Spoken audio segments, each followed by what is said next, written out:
పనసకాయతో బిర్యానీ చేసేద్దామా?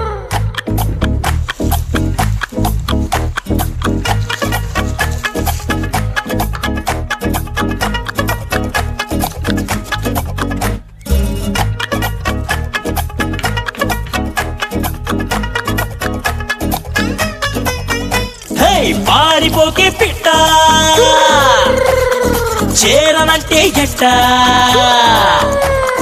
పారిపోకే పిట్ట చేరనంటే ఎట్ట, అంత మారం ఏంటంట మాట వినకుండా సరదాగా అడిగాక మజిలీ చేర్చావా, తీసుకుపోని వెంట వస్తా తీసుకుపోని వెంట.